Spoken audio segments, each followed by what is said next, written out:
Welcome into today's video, and boy is this one jam-packed with information for all of you. So make sure you stick through the entire video today, as you're not going to want to miss out a whole bunch of information.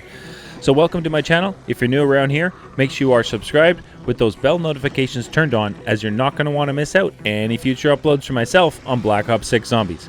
Down below in the description, you can find the link for my streams. I stream Monday to Thursday, 6 p.m. Pacific, 9 p.m. Eastern Standard Time, and I stream on Saturday mornings at 9 a.m. Pacific, noon Eastern. I stream everything from Black Ops 6 Zombies all the way through to Black Ops 3 Custom Zombies, as well as me making a custom zombie map. Love to see you pop into stream, as I'm working hard to smash out Twitch partner today. Alright, let's dive into the juicy intel for our brand new map, Shattered Vale, which drops on April 2nd at 9 a.m. Pacific Standard Time, noon Eastern. So, we're going to be embarking on a mission inside the Colton Hall, the mysterious, sinister mansion. The objective is, of course, to bring back Agent Maxis, making it a key location in our unfolding Zombies storyline, which is really cool. So what's coming in our new map? Well, we got brand new perk. Double Tap Perk-a-Cola is back after a decade. Increases fire rate, allowing for faster zombie takedowns. There are 6 augments available for Double Tap, which is awesome. There's 3 new Gobblegums coming, which also gives us unique enhancements to our gameplay for a limited amount of time. Super awesome.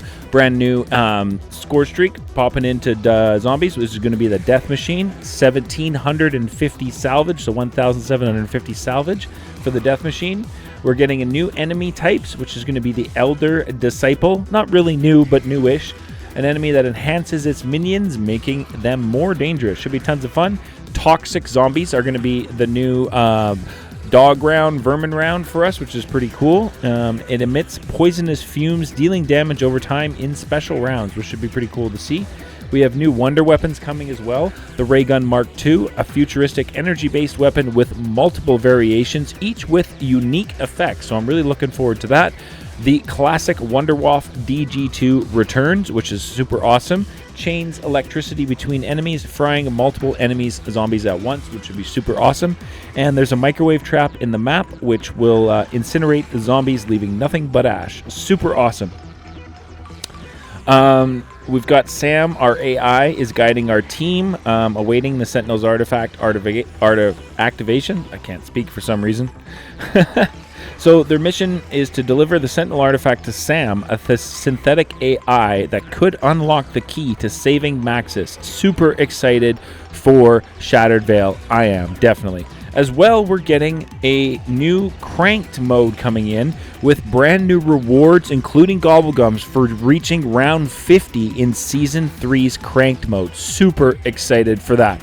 Let me know your thoughts on everything coming for Shattered Vale in the comment section down below. Alright, so in today's video, we're going through and unlocking the Dark Ops calling card, Sticks and Stones. So for the augments for this one is definitely something I switched up. So for field upgrades, I'm using Ether Shroud, and I equipped Void Sheath. So it is going to, when I activate Ether Shroud, it is going to give me my dedicated melee weapon, and then I'm going to add extension to this so that when I'm in Ether Shroud, it lasts a lot longer. So that is my field upgrade for this one. And then for melee macchiato, I'm using Espresso, so my melee attacks are faster. And I'm using Stick and Move, so that after I get a melee attack, I can move backwards at an increased speed. So this is the loadout that I'm using, and the weapon that I'm using today was from a comment suggestion in the comments, so thank you very much. I am definitely going to be running the Psy for you today. So we're going to take the Psy into Black Ops 6 Zombies. We're going to take it to maximum damage output, see what kind of numbers we can get, and see if we can knock out Sticks and Stones Dark Ops calling card. Make sure you stick through the entire video all the way through to the end, as at the end of the video I am dropping another tip on how to knock out another Dark Ops calling card at the end of the video. So stick through all the way through for that. Thank you so much for tuning in today, and without further ado, let's dive into the Sticks and Stones Psy review video today.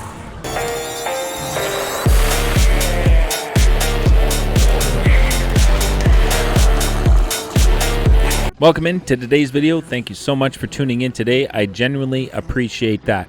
And so what we're looking at today is the Ninja Turtle melee weapon, the Psy. So we're going to be taking this inside of Liberty Falls, and we're going to be seeing if we can complete the Dark Ops Sticks and Stones. Now, Sticks and Stones requires you to reach round 25 using melee kills, combat axe kills, and melee macchiato only. So that is exactly what we're going to do. We have combat axes equipped as my lethal. I have decoys equipped as my tactical, and we are going to be running the Psy melee weapon. Now, I have not used melees inside of zombies, aside from like when I picked them up in the Ninja Turtle event. So I have no camos on these Psys right now. So let's go ahead and pop on some green rarity and see how we're doing. 225 is what that takes it up to.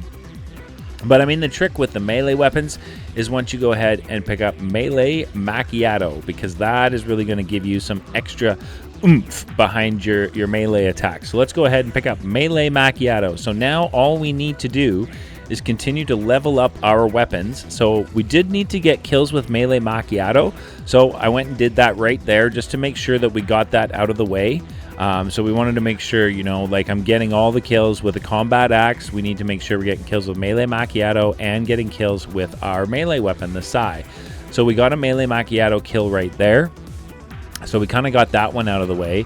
We still need to be using our combat axes, and we are blue rarity now, but let's go ahead and take these up to pack punch, partially because I want to have a camo on them. And didn't even see what the damage was there. Okay, so let's see what kind of damage we're looking at pack 1 blue with the Psy.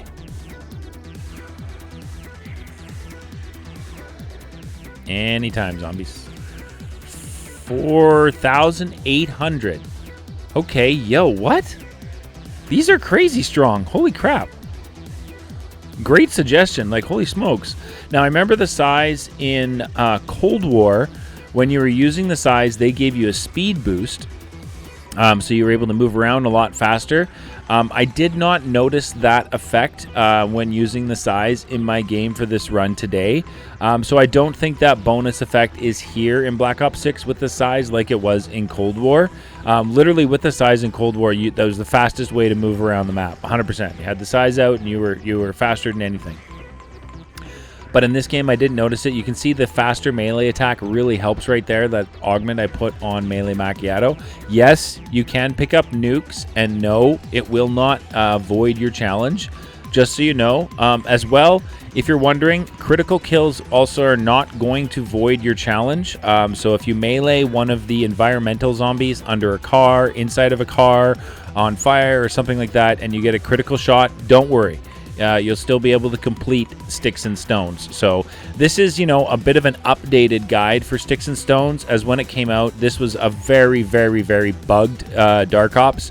There was all kinds of strange things that could void this. Getting a critical kill, even one of them could void it. Having a car explode and take out a zombie could have voided it. There was just all kinds of things that could have voided it before. So right now, the updated guide for me is literally just exactly what it says for the Dark Ops challenge. Use your combat axe as you see. Use melee macchiato to get kills as you saw me do earlier in the video. And use your dedicated melee weapon to go ahead and just rip through the zombies. Now, for today's run... Oh, look at that. Kills with the combat axe. They're so strong. And you can pick them up, so you don't have to worry about keep crafting them, which is awesome. And 19,200 is our damage now at Pack 2 Blue, so these size are just absolutely destroying everything, which is awesome. Also, I had a bit of a misstep or something in my recording for today. So for some reason, I had 0 audio on this gameplay. So that's why you don't hear any of the gameplay in the background. My apologies for that. I have no idea what happened when I was recording. Audio was there. Pack 2 Epic. We one-tapped an Abomination on round 15. Are you kidding? I was standing there because I was in disbelief. Like, we just one-tapped an Abomination on round 15 at Pack 2 Blue. That Epic, sorry. That's crazy. I couldn't believe how strong that was. So, awesome suggestion. Thank you so much for the melee weapon suggestion. This is definitely something I haven't done very often. Now, I wanted to show you guys the Vermin round. Because with melee weapons, the Vermin round on Liberty Falls is incredibly stressful. Holy smokes. Already down to 87 health right there. Yeah, this was incredibly stressful. Combat axes, I can't say it enough, are such a lifesaver for the Vermin rounds while doing this challenge. Like, I tried to melee through a Vermin round just using the dedicated melee. I couldn't do it. I would have been having to take multiple downs.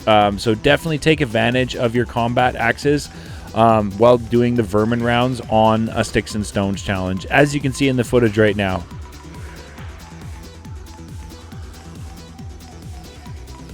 Because you can hit multiples with the combat axe, it definitely makes this a lot better. When you melee, even if with the quick melee swing, because they jump and attack you, they're going to get hits in before you're able to kind of take them all out, and they dish out enough damage that can rapidly take you to a down. So just be extra careful on the Vermin rounds while doing the Sticks and Stone challenge. Now we got another Abomination spawn in on round 18, so I'll pop my Ether Shroud, and he is 3 hits, I think. And that Abomination was done, which is absolutely insane damage. Insane damage. And now here I'm just taking advantage of the Ether Shroud extension augment and making sure I can clear out as many zombies as I can during the round while I am in Ether Shroud, so that it's just super easy and no chance of taking it down. And as you can see, we got a big chunk of round 18 taken out while using the Ether Shroud, which is awesome. Excuse me. All right, so I wanted to show you round 18 with the combat axe, so you guys can see just how much we're able to do. 28,800 damage at Epic Pack 2. Holy crap, these sides are ridiculous. But with your combat axe, you can go through a horde actually pretty quick. You'd be surprised. I thought this was going to take like a hot minute because I'm going to have to melee everything. But I mean, you can see combat axe kills times 15, like 15 zombies with combat axes. So pretty quick to get through a horde using their combat axes. And I leaned on the combat axes for Sticks and Stones pretty heavy, to be honest with you, to get through the rounds. It just made easy work of the rounds to throw them through the horde and then go pick them up. So let's push in, take these to Pack 3 Epic, and see what kind of damage we're looking at. I didn't even see a damage number. Maybe I missed it. All right, so we are now Pack 3 Epic. We're on round 22, and we've got another pesky Vermin round to get through. Now you can see if you want to corner up and try and like melee through it, like it's not going to work. You're going to have to go. Look at that. I was down to 60 health right there, which is why I say just stick to combat axes. This was me trying to melee them, like to get through the round, and I was like, yeah, that's just not going to be an option. I need to go get my combat axes and take out the Vermin this way, because they can just get to you too quickly. They move fast. Like, look at them all right there. Ugh. So creepy, too. But we're taking out our field of spiders with our combat axes here. Almost done the Vermin round, but just be careful. Keep your distance. Keep going backtracking and picking up your combat axes, and you should be able to make it through your Vermin rounds for Sticks and Stones without too much stress. Just make sure you're moving around a lot. Make sure you're moving around a lot with your melee weapons and focusing in with your combat axes to take out more than one Vermin at a time. You shouldn't have too much problems with it if you're doing that. All right. So round 23, Epic, Pack-a-Punched, 3, Abomination. Now this is another bonus Dark Ops. During Ether Shroud, you need to take out 1 Elite, an Abomination, 2 Specials, 2 Manglers, and 3 Zombies. We did that right there, and you'll see the Dark Ops pop up as I come around this corner. The Kunoichi, I probably said that wrong. But that Dark Ops was done this round, so I was super happy to see that one done. So there's a bonus using the Ether Shroud Augment. Oh my goodness, don't go that way. Don't go that way. Don't go that way. Oh my god, that was bad. So yeah, using the Ether Shroud Augments I showed you at the beginning of the video, you can definitely go ahead and complete that Dark Ops challenge within 1 Ether Shroud usage, which is awesome to see, because that really wasn't much of a challenge, if I'm being honest with you all. I saw that one on the list of Dark Ops and figured that was one that was going to be a bit of a challenge to complete. It sounded like a lot to kill, you know, in 1 Ether Shroud usage, but With the augments I showed you earlier today, you should have no problems getting that done. You might have to push up to a little bit of a higher round, maybe early 20s, just to get, you know, the abominations and the 2 specials in the one area. But other than that, not a problem. As you can see on round 23, I am using the combat axes to my advantage and just kind of using them to keep crowd control at bay, take out as many of the zombies as I possibly can right here, and just kind of thin down the horde as we go. You can see we're just about finished round 23 right here. We got to get to round 25, so very close, very close. We've got one more round to go. So let's finish up these 3 zombies here. We're going to use the side. There we go. All right, so now we're about to head to round 24, which is our last round. So here we are, round 24. We are epic, pack 3, grounding up our zombies. I noticed now, right there, when I was rounding them up, I'm like, yo, hold on a minute. I have enough to take this up to legendary for salvage right now. So let's go ahead and do that before, you know, let's make this as easy as on ourselves as we can. So now we are legendary pack 3 on the side, and let's see what we can do as far as damage numbers go. I want to try and pick up all the combat axes I can. What are we looking at for damage? 78,800? What? 49,000 damage to armor. 76,800. Holy crap. These size are absolutely ridiculous. Awesome weapon suggestion. Again, thank you so very much for that. And hopefully, Chris in the Discord, who has asked for the guide for sticks and stones, hopefully this helps all of you complete it. Let me know if it does by smashing that like button on the video down below. That'll definitely help me know if I should be producing more guides like this in the future. Almost done. Round 24, and I figured, you know what, we'll try and finish this round off in style. So what we're going to do, no, we're not going to use our pistols and void the challenge. But we are going to use a melee macchiato punches to finish off these zombies.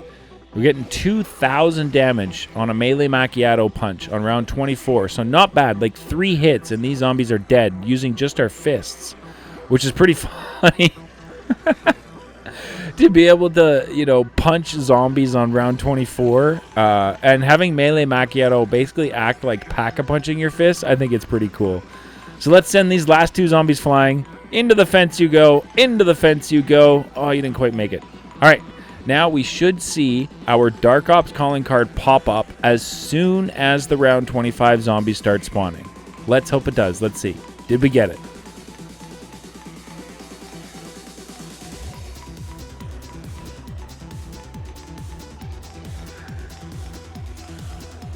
Let's go! There it is. Sticks and Stones. Dark Ops is complete. Hell yeah. So that is your full guide to knocking out the Sticks and Stones Dark Ops calling card inside of Black Ops 6 Zombies. Now all that was left to do was to go ahead and see if we can get ourselves out of the map and Exfil using only the Psy, as I did not have any salvage to pick up any score streaks or anything exciting like that. I took the zip line and then noticed my insta-kill was at the bottom of it. And then, of course, the Ascender's cooling down. So I had to go and run all the way around to the other side to get onto the roof for the Exfil. All the time wasting precious, precious seconds on my insta-kill. Oh, I tell you. I was losing faith in my ability to get out of the map using just my size right now at this point. And only 4 seconds left on my insta-kill, and our abomination just spawned in right at the end of insta-kill. So I was like, oh man, this is not going well. But you can see the rapid attack on the augment for melee macchiato is definitely huge. Now, you do notice I have a ton of perks, as soon as I got the Sticks and Stones Dark Ops, I ran around and picked up the perks that I felt that would help me be able to exfil out of the map. We definitely took advantage of the combat axes here at the end to take out a bunch of the crowd control. And we just used our melee strength on these sides to just kind of melt through the abomination at the exfil. So this was awesome. Again, a great suggestion. Let's go. Time to exfil out of the map with a successful Sticks and Stones Dark Ops calling card challenge complete, which is truly awesome. Now make sure you stick through the video to the end, because coming up right now, I am going to be showing you another Dark Ops challenge and tips to complete it. So this is what I unlocked on our run today. Shadow Reaper. We got 50 kills while in Aether Shroud equipped. There's the Kanochi. During a single use of Aether Shroud with the Void Sheath equipped, do that. There's the Sticks and Stones one we got done. The Side Badge 1 and the Shadow Reaper part 2 out of 3 I think we're on for that one. And then we got some decent Gobblegums right here. So now I definitely want to show you this bonus Dark Ops challenge, which is to take out 2 amalgams with 1 bullet. So what you're looking at is myself and our legendary community supporter Frozen Tundra helping me complete this challenge. So Frozen's running our zombie. We're here on round 20 on Terminus Island. So you're going to get your first amalgam to spawn in on round 16. Do not kill that amalgam. Just run around, keeping that amalgam alive, shoot your zombies, keep that amalgam alive. Push forward to round 20 when you're going to get your second amalgam. Now you want to run into the island where you Exfil in the higher rounds on Terminus, as there's an insta-kill side Easter egg on here on this island, or have your teammate with an insta-kill ready to pop for you. Now I am using the AMR Mod 4 sniper rifle. You can see I'm pack 2 legendary on that, and we're just getting the health down super low on both of the amalgams, and then we're going to pop an insta-kill and line up the shot, and hopefully we should be able to get this done with 1 shot. You can see we have 1 amalgam at super low health. So here I am working on our second amalgam, trying to get his health down, making sure I keep that first one, you know, kind of like out of my line of fire so that I'm not damaging him further, because he's almost dead. So we just need to keep this second one's health down really low. You can see that I keep getting grabbed, which is fine. Just kind of keep moving around. I was a little worried about having PhD slider on. I did not want to slide into my weak amalgam and cause him, you know, to take those final shots of damage. So just be very careful at this point that you are shooting the one that needs damaging and leaving the one that is at super low health. You can see he is very, very low. Like, you know, 1 more bullet and that amalgam's probably going to die, which is where you want both of them. So we're going to take this second one down now. See how low we can get him. He's pretty low, but I think I can do a little bit better. Let's shoot down into his legs so we don't get a crit shot and cause extra damage. He's almost done. I just got to get the spacing between them so I can focus in on one of them. There we go. Let's get his health down. All right, he's very, very, very, very low now. I think that'll probably do it. So now Frozen is going to pop the insta-kill power up. There it is. So now all I need to do before insta-kill runs out is line up these 2 amalgams so that I can shoot 1 bullet into both of them. So don't stress, don't panic. Take your time and make sure you get the shot right. Right here you can see I got them both lined up. And there you go. 1 bullet took out 2 amalgams, and there is the Fatale Dark Ops calling card for killing 2 amalgams with 1 shot. Super, super awesome Dark Ops to do. That one felt really cool to get finished. I definitely enjoyed it, and I used the AMR Mod 4 for that. And this is the Dark Ops calling card that I finished right there on Terminus. Thank you so much for tuning in today. I really do appreciate it, and we'll catch you guys in the next one.